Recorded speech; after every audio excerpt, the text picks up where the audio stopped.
What's up, YouTube? Today we are going live on Facebook and YouTube at the same time.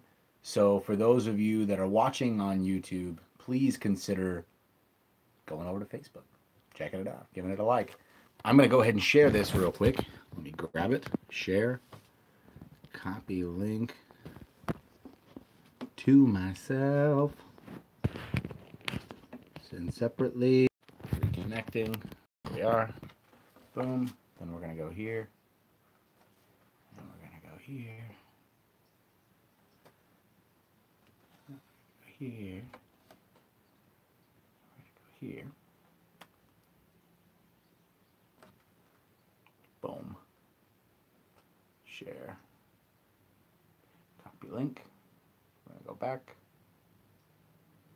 Modern technology is so pretty. Come on, wake up. There it is. I'm going to go here.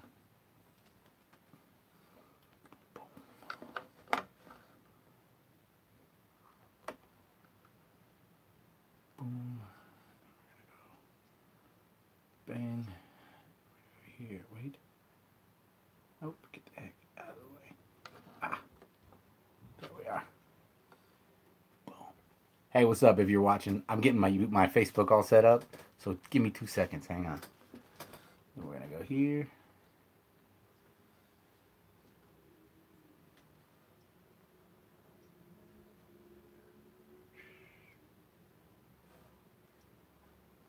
Ah, come on, where'd it go? Give me a second here. Just if this is Ryan watching, what's up, Ryan? Give me a second here. Hang on. Bam, we're gonna do live audio.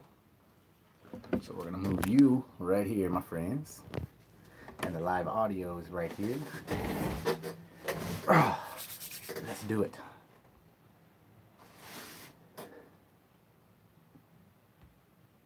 What's up? Ow. How's everybody doing today? Let's see if I can do this again. Hang on just a second here. Man, this sucks. See, I was going to try to get the everything to sync up, but it just didn't work, so give me a second. Boris, quit moving. My dog is moving. Hang on. Let's try this one more time here.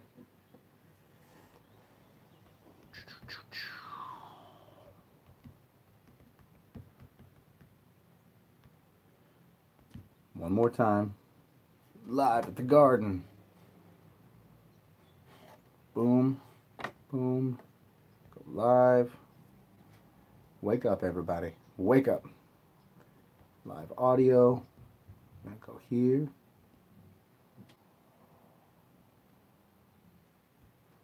Two seconds. I promise. It's going to be so done, I promise. I went on a hike today. Sort of. It was like a run hike thing. It was pretty awesome. Give me just a second. I'm almost finished. All right, so while I'm getting this set up, you guys should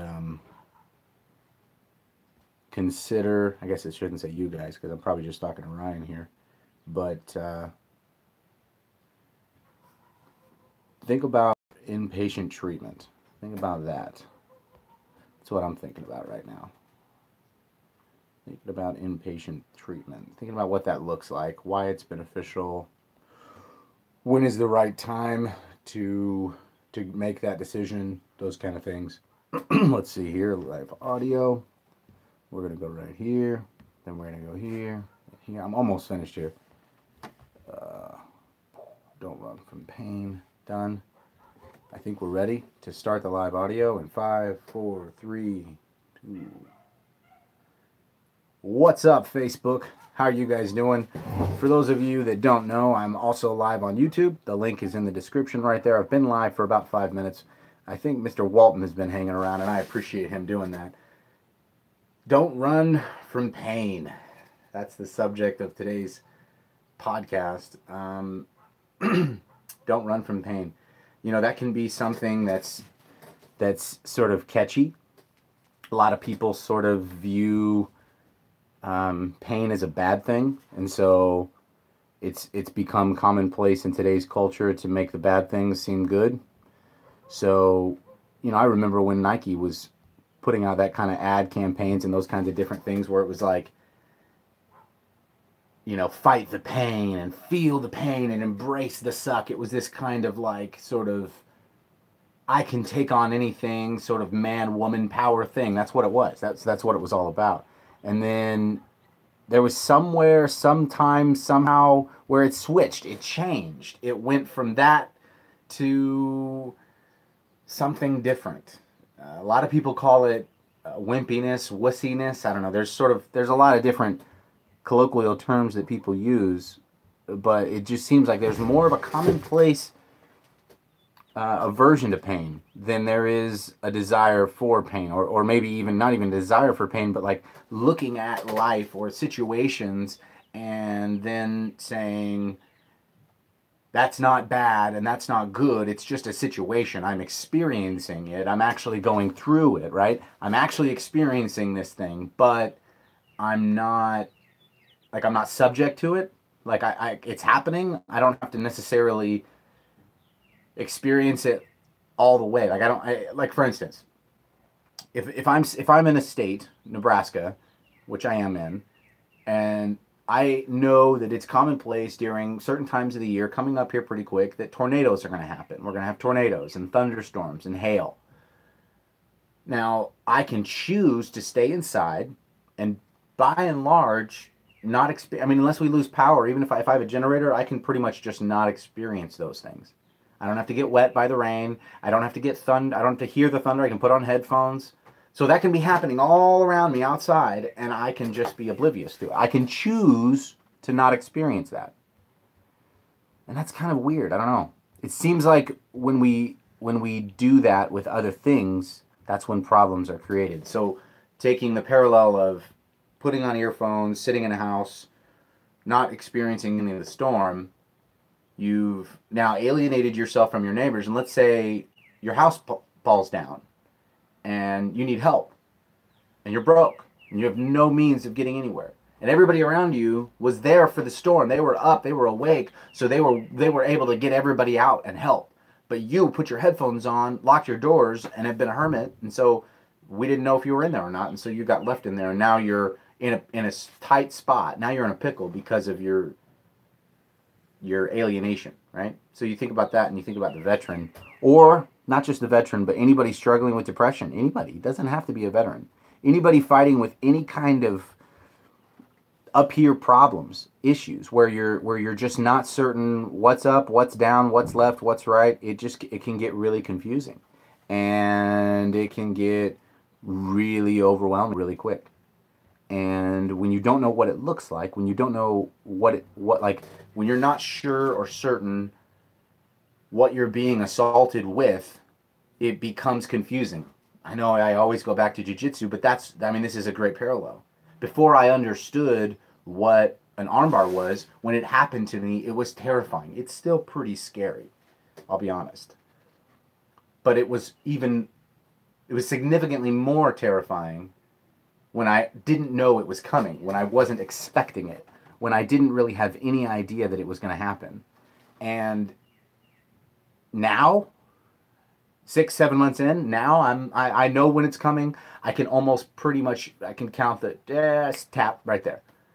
I can pretty much feel tap. Yep. Usually I don't let it get. I'll grab my gi like this and I'll stop it, and I'll grab it right on my chest and I'll hold it and I'll pull, and then I get it and bang. Okay, tap.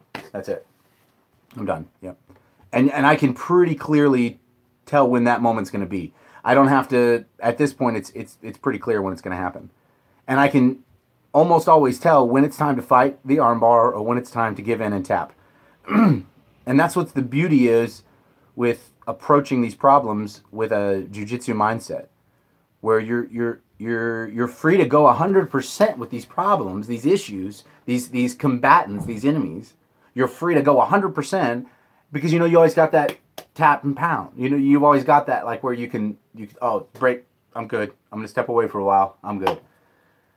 I'm going to step back. Now, here's the problem, okay? If you don't have a good rein on your symptoms or what you're dealing with, and a really, really intimate understanding of the methods with which you're going to use to get better, trying to do the slap and pound is as gross as when I do jujitsu with somebody who's really, really good. Like, I'll walk up to my buddy Miguel when I'm about to roll, and I'm like, hey, man, you looking forward to submitting me today? And he'll kind of chuckle and kind of nod and raise his eyebrows because he knows, yeah, I'm probably going to submit you today. A couple times, probably. Maybe a dozen times. Till I'm tired of rolling with him. But that's a consent. There's a back and forth there, right? The problem is a lot of your issues, a lot of your problems, a lot of your conundrums, they're not with consent. They're not happening to you with your permission. And so it gets confusing. And it's like, I don't want these to keep coming at me the way they're coming at me, but I just don't know what to do. Like, I would like somebody to tell me, well, I know what to do with one problem. I know what to do with two problems. Man, I could even deal with maybe three, but this is like a dozen all at once, and I just don't know what to do. My legs are wrapped up. My arms are wrapped up. My head feels like it's about to pop. I can't think straight. I'm not getting any sleep. My diet's all screwed up. My relationships are messed up. You see how it kind of went from jiu-jitsu there to, like, real life? There's not really a big gap.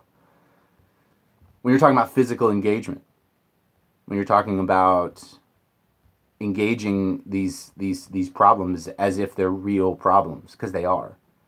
And the more I neglect to give the appropriate attention to these things, whatever they are, the longer they are a thing.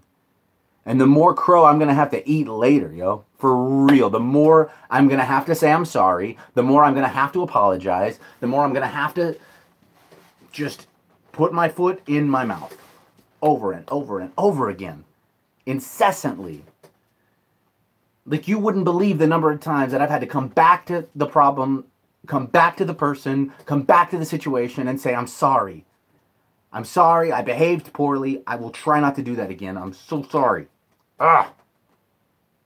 It's a lot. It happens a lot. And the goal there, I guess, is to ensure that you're not neglecting the grace of the persons with which you've wronged.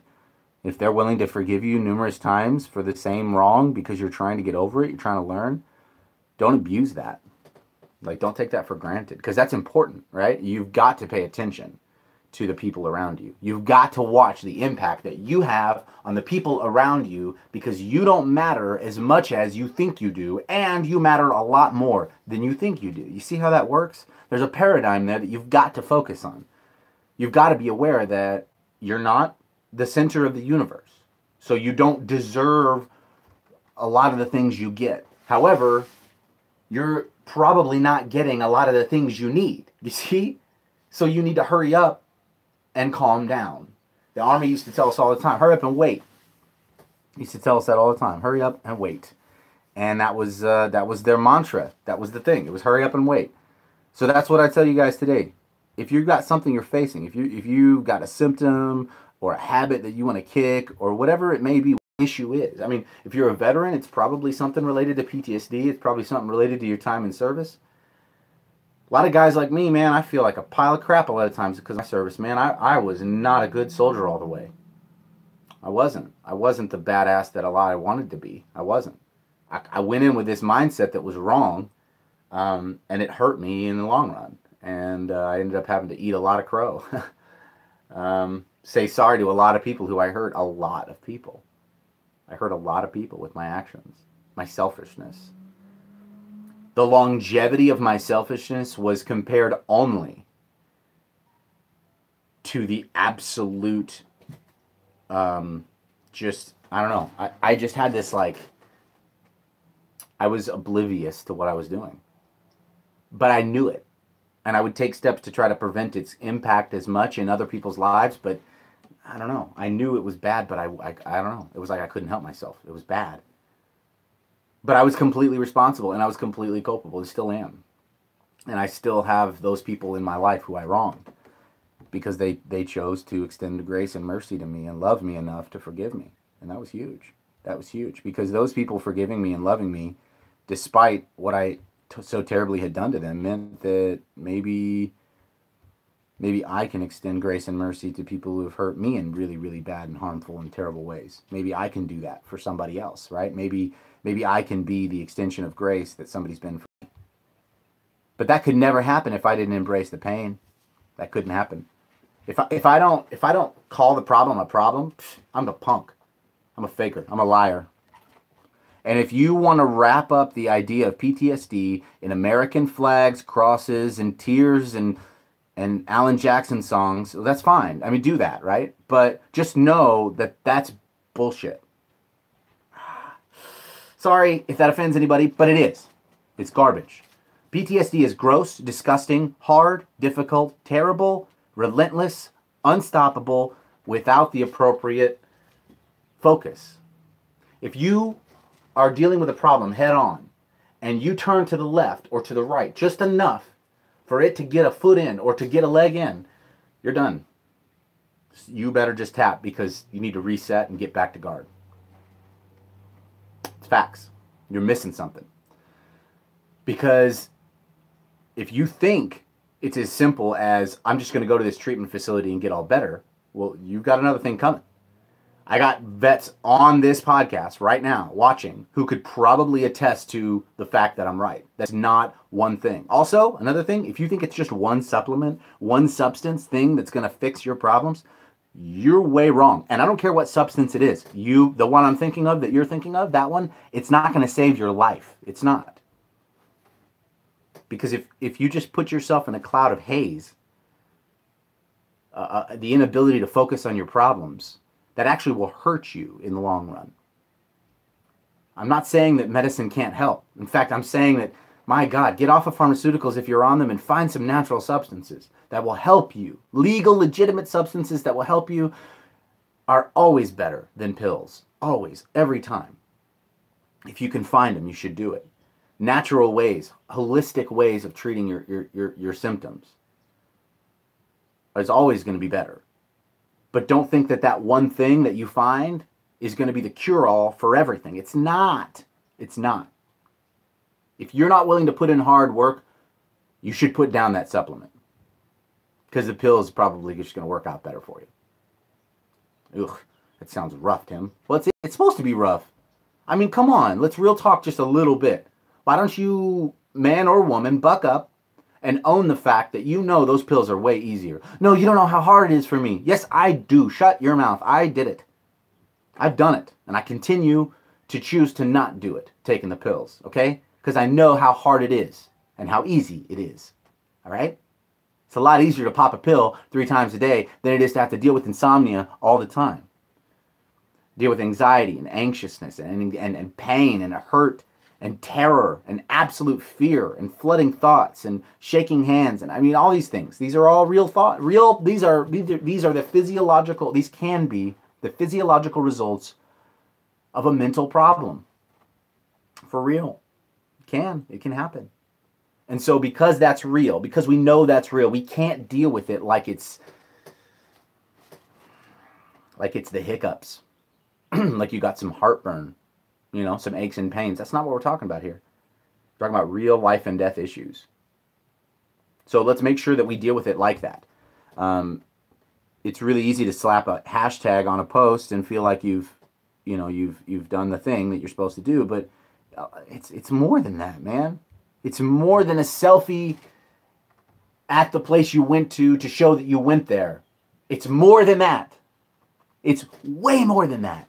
It's about work. It's about putting in really, really, really, really hard work when no one else gives a crap. When no one else is watching, that's when the work matters the most. That's when you're going to get the most medicine out of a push-up.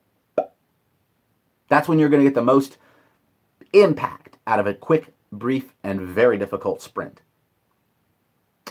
And if you think that physical activity isn't required as a part of your wellness, then you are asleep, either physically or literally. I mean, either literally or figuratively, excuse me. You need to wake up. You need to wake up to the truth that your physical activity is intrinsically related. There's a symbiotic relationship between it and your wellness. And I'm not trying to sell anything, by the way. I don't have any products to sell. I'm not sponsored by any fitness program or any of that crap. Anything I say, I come up with primarily on my own unless I say otherwise. So I'm not trying to spout somebody else's, mantra. It's about, this is real life. We have to do something. So then what about the guys that have full-time jobs? Okay, well, that means that you need to make some decisions. Juxtapose your wellness up against your job and figure out which one's the most important. And if one has to go, then you need to make the decision. Perhaps they don't have to both go, and perhaps you can maintain a vocation while also simultaneously getting better. Perhaps that's possible, but man, that's up to you to decide. And you know what that's going to take?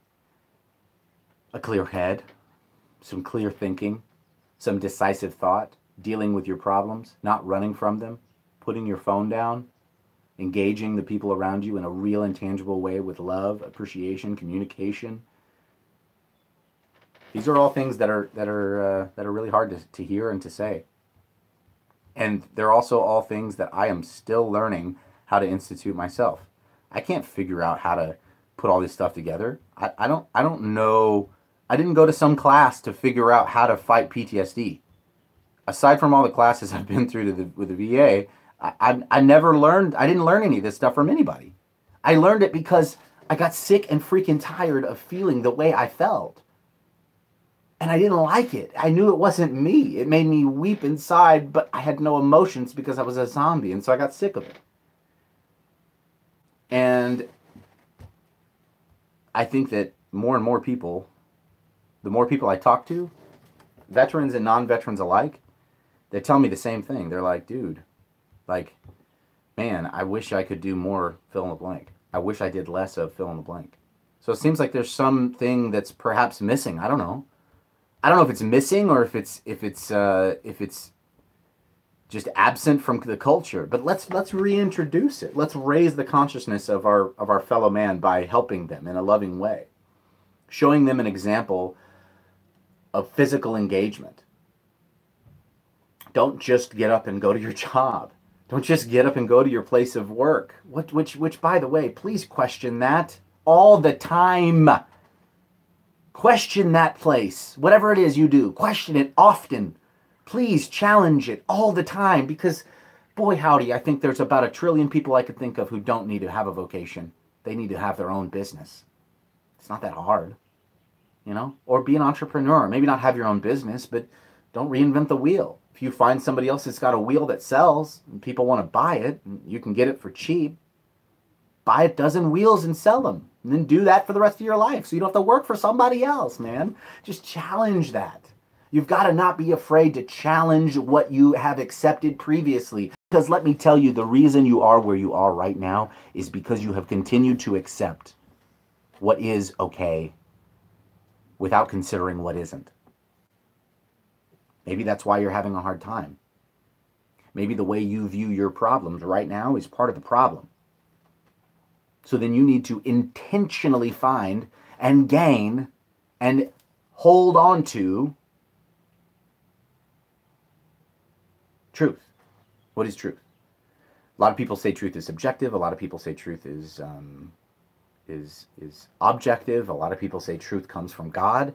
A lot of people say truth comes from the universe. A lot of people say truth is whatever you want it to be. That's a tough question. So let's talk about a few things that are true, right? Let's cover a few things that are true. Number one, PTSD is an actual deadly thing, meaning like if it goes untreated, undiagnosed, it has been proven statistically to lead to suicide. I mean, if it's dramatic enough and it really is hardcore and there's no treatment and there's no addressing it and the person is just unawares and just whatever, it very likely can lead to suicide. That's a real fact. Why is that a fact? Well, because number one, I mean, scientists, doctors, the medical community all agrees. But then there's also like this 22 a day, which is an extremely stupidly low number. If you did the research about that 22 a day, it's actually not as accurate. A lot of those are only the death certificates that were listed as suicide. Many of the overdoses were not listed as suicide. And they're skewed numbers. It's something probably more in the range of 35 to 40 a day. It's really disgusting. Do we live in a world and a nation where that happens? It's bad. It shouldn't happen. So we can prevent it, especially when we can prevent it. We can actually prevent it. There's something we can actually do. And no, it's not just take selfies on Instagram. Like there's actually things we can do in real life. We can actually go and talk to a real veteran. I had one here in my house the other day. He was traveling through the world and decided to stop by and say hello. And it was really beautiful and amazing to interact with him, have a conversation with him, talk with him about his problems, tell him about my problems. It was great. It was beautiful. And I was able to encourage him to do better things. He was able to tell me to do better things, stop being stupid. I told him stop being stupid. It was a good thing. It was a good time. And more people need those kinds of moments. The difficulty is finding those in a real and tangible way, like in a way that's like legit and not fake or a facade. That's a real difficulty. That's a challenge. A lot of people find it in a church building. A lot of people find it in a YMCA. Some people find it in a dojo. Some people find it never. And then they kill themselves. Ooh, Tim, why do you have to speak that way? Well, I mean, that's what's happening. That's a lot of times these guys are alone. They don't feel like they're connected to anybody. And then they turn to social media, which, oh my God, that's so disgusting. Social media is terrible. I know I'm using it right now, I'm using it as a tool of communication, and hopefully it's effective. But it's not a great place to find encouragement for somebody that's depressed. In fact, it'll make you more depressed. It's really bad. Turning off those devices can be helpful. I've got right here a little flip phone, and that flip phone is that's my primary means of communication. I like it. It's effective. I can leave my tablet at home and just be on the flip phone, meaning I can be reached there if I need to, if it's an emergency. But ultimately, I'm free to be free. I'm free to go and do what I need to do without those things sort of making me feel that way, right? Like making me feel like I have some sort of obligation to get on there and check the notifications and respond. But at the same time, on the other side of the coin, it can be a really effective tool for veterans. I mean, I've used it in ways that's helped. I think we've been able to help quite a few veterans who are on the brink. Myself have been close and had people call me and message me and post things on my wall and just to help out. It's just been great. And these podcasts are another way of trying to really just broaden the conversation, make the conversation happen more often, more regularly about veterans suicide, about civilian suicide. Oh, that's another thing too. I was watching a documentary yesterday on the untold numbers of contractor civilian suicides, because those numbers aren't even considered because they're not considered to be, they're not part of that number. But the truth is, there are contractors out there working right now in Afghanistan and Iraq who have already worked, who are seeing, have seen, and continue to see things that are equivalent to, if not just as bad as some of the stuff the soldiers have seen, or Marines, or whoever there, those guys on the ground. But they get zero respect, they get zero support back home, and they ultimately get crapped on. They get a lot of money, a lot of times, and a lot of times it's good for them, but other times it's not so good for them. And I know several guys who have come back as contractors, and they've talked about how it's messed with them and it's bothered them, but they don't ever want to be trying to take away from the veterans who are really there, like with guns in their hands, or in some cases, wearing uniforms and soldiers and things. They don't want to take away, so they don't want to sound like they're having problems, but at the same time, they really are having problems, and they're not allowed to go to the VA. Granted, they have civilian healthcare, hopefully, and I don't know what kind of healthcare they had with whatever contractor company they were working with, but the point is that they're fighting too, right? They've got issues too. They've got to have pretty large amounts of significant mental, physical, and emotional impact as a result of spending so much time in such a terrible, disgusting place. It's got to happen. It's got to be tough for them. And so those are another group of people. And then there's the folks who unfortunately experience sexual trauma. That is so terrible. And it's something that is close to, I think, a lot of people's lives. The people that experience trauma as a child or later as an adult, and it's sexual in nature, that can be so difficult. That can be such an impact on the way you view the world. And if you're not dealing with those symptoms of that problem right away, man, it can just wreak havoc on your body, because you're forced to just crush all these emotions down and keep them all under the surface and really get nowhere. You really just spin your wheels, right? You put on a facade, and you're not really ever sure who you are, and you're just pretending, and you just find whatever people group you're a part of and assimilate to that group and never really become you. You never really be who you really are. And that's a terrible, disgusting idea of life. I don't want that for me, or for anybody for that matter. I wouldn't want that for any person. That's a really, really bad proposition, to just think about somebody living their life in a facade. I did that for a long time. I think my wife, there was my family, there's a couple family members that kind of called me that, that chameleon. And then I remember that song by Blue October, Chameleon Boy, just sort of being whoever I was a part of because I had no identity, I felt like, for a long time. And then I sort of figured it out. I figured out that I am Tim Locklear. Um, I am Jack's raging bile duct. I'm just me. I'm me. I am me. And I'm not going to try to not be me because somebody doesn't dig it. And that's a hard thing to come to grips with. A lot of people are really quick to share a meme that says "Be you, baby, princess on" or whatever, but they're a lot less likely to share a meme that says "I yelled at my spouse today and got unnecessarily angry because I threw a fit and didn't get my way." How many people would share a meme that said that? Not a lot. Not a lot of people. Why? Well, because that makes you look bad, Tim. Duh. Well, but maybe people need to look bad more often. Maybe if people were transparent a little more, it'd be a lot easier for them to go to somebody else for help. Because everybody has this idea that they need to keep up this appearance. They need to keep up this idea of like, oh, I'm good. No, I'm good. I'm good. Look at my kids match my draperies. Look, my carpet. It's so beautiful. Look at my brand new rugs and brand new TV and look at my new car. And man, this is great. And family hike time and hashtag family and dad time and all these great articulated, very, very good Instagram filtered photos of this life that's just like, it's a caricature of a family sometimes. I mean, if you're curious on what I mean, just scroll through the hashtags I just mentioned on Instagram and, and then don't do that. That's terrible. It'll just waste your day. But that's what it is. It's garbage. It's like, that's not real. And so, okay, so Tim, you're being a really judgmental guy right now. Maybe they are being real and they're just a really pretty family. Okay, yeah, maybe.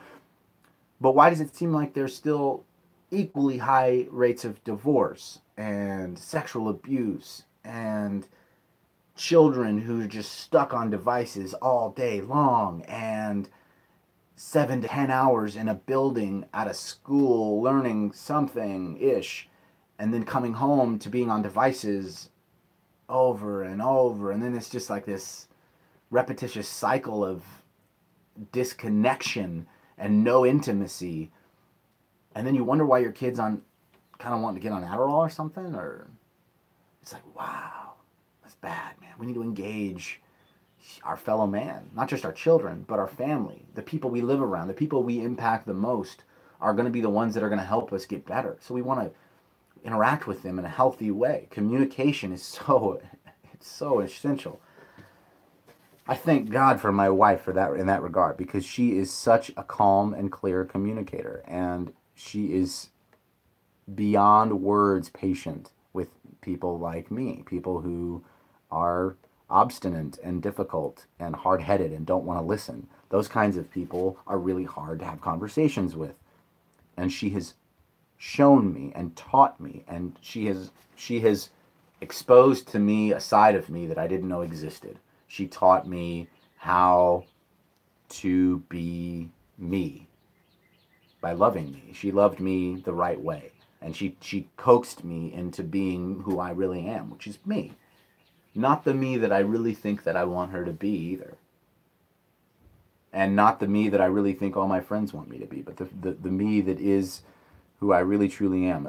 All of my hurt and hardship and difficulty are all actually a part of who I am. I don't need to repress them or keep them down or run from them. They're actually who and part of what I am.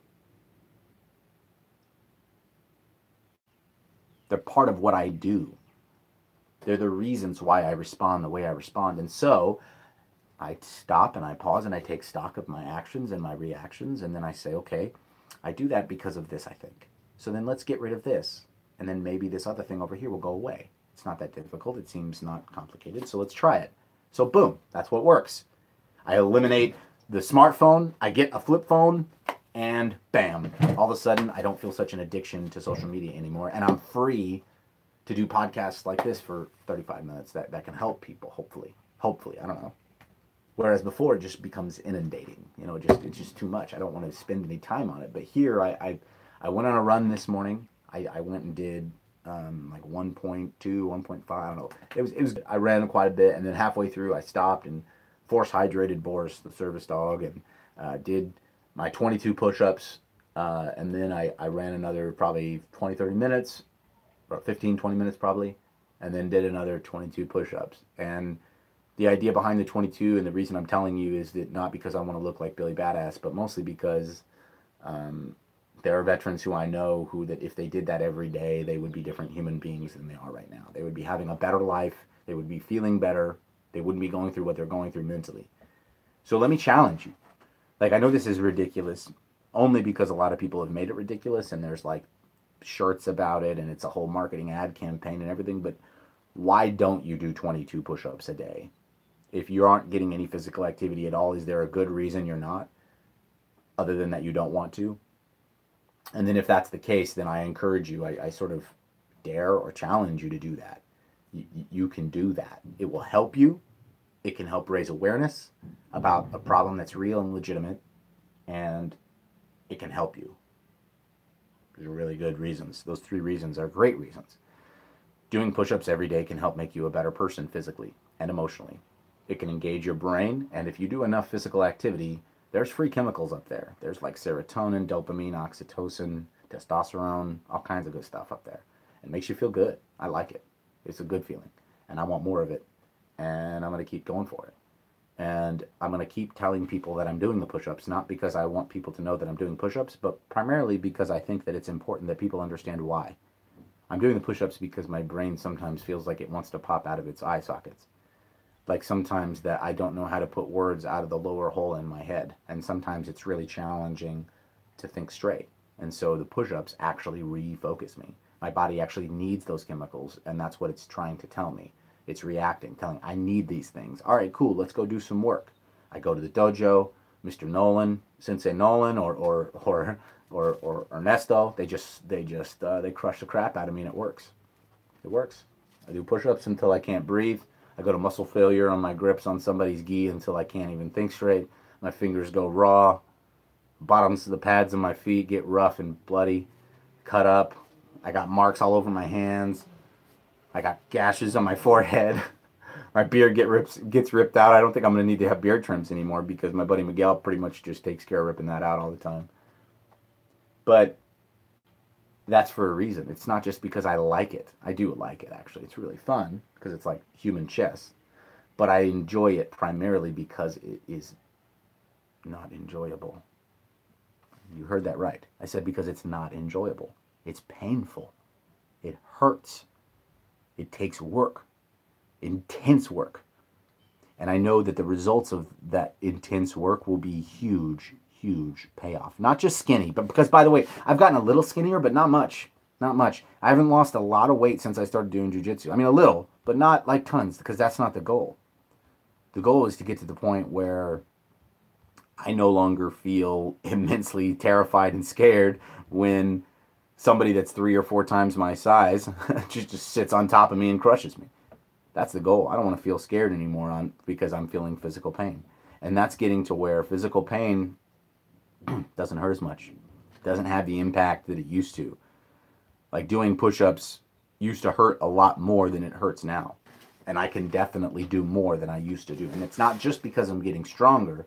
I'm actually building my agility. I'm actually building my core strength, the inside strength. One of the quotes from one of my favorite YouTube videos of all time is that yoga is an inside job and jiu-jitsu is an inside job. It's done with the body, right? It's from, if you go on YouTube and you search yoga for BJJ, there's a 20-minute free session on there. You should do it. I don't care if you're into jiu-jitsu or not. It doesn't matter. It's the most non-complex yoga video I've ever seen. It's basic, it's simple, very straightforward, and literally 18 minutes long. It helps so much. There's no reason you shouldn't do it other than physical pain, which, by the way, you can modify every one of the movements for your physical pain ailments, whatever it is you're dealing with. And if you're feeling physical pain, you should be considering taking natural supplements or some legal or legitimate substance that can help you deal with and manage those pain symptoms so that you can appropriately deal with the cause of the pain. And if the pain is terminal, meaning it's a forever pain, well, then you need to find methods of mindfulness to work through that pain so that you can actually get the physical activity your body requires. Your body needs this. Sleep is another thing it needs, and that's something I'm actually going through right now at the VA. I'm going through cognitive behavioral therapy insomnia. So that's what they're labeling it as. But basically it's designed to just help you work out your sleep patterns, help you think better about what you're doing with your sleep and how your life is impacting your sleep and how your sleep is impacting your life and how you can better align those two things to, I don't know, have better results. I guess that's the goal. And I like this because it's a lot more tactical, meaning it's not that it has cool pockets and everything's in coyote green, but more so that, I think I just lost everybody on Facebook for just a second, but more so that, oh, there it is, I'm back. Okay, cool.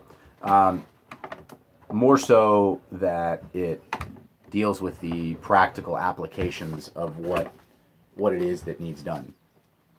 So, looks like I'm losing signal and I've been on for a little while, so I'm going to let you guys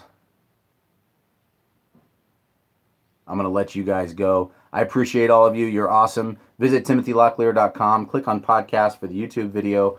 Click on designs. If you know somebody that needs some design work, send me a message. Last but not least, veteransfornaturalrights.org is an organization that's going to help veterans in immense ways. Wait to see what we're about to be doing for these veterans across the country. It's going to blow your mind. It's going to be awesome. And it's not a bunch of hype. We're actually going to be putting natural supplements that are legit and legal in the hands of veterans who want to get off of pharmaceuticals and want to get better. And then we're going to be equipping them to actually be doing the hikes and physical engagement things that are required to help other veterans get really engaged. These things are happening, and it's going to blow people's minds how we're going to do it. Just stay tuned. Please stay tuned. I appreciate all of you guys. You're so amazing. I can't do any of the things I'm doing without you, because what you're doing is actually helping encourage me. Don't run from your pain today, folks. Stay engaged with it. Breathe through it. You're beautiful. Last but not least, BorisTheServiceDog.com. Dogs can't talk, so don't talk to service dogs out in public. If you see a handler with his dog, tell him nothing other than, hey, sir, how are you? Have a great day. And ignore the dog. You're beautiful. Thank you. I'm signing out of Facebook right now. I'm ending the live audio. Here it goes. Bingo, bango. Share. Done. We're done. Thank you, YouTube. I don't know who's watching. I think it's Ryan who's watching right now. I appreciate you. Whoever it is, you're beautiful. Share the crap out of it. Thank you. I hope I can come to Maryland. I hope I can come to DC for that rally. I hope the stars align appropriately. We'll see what happens.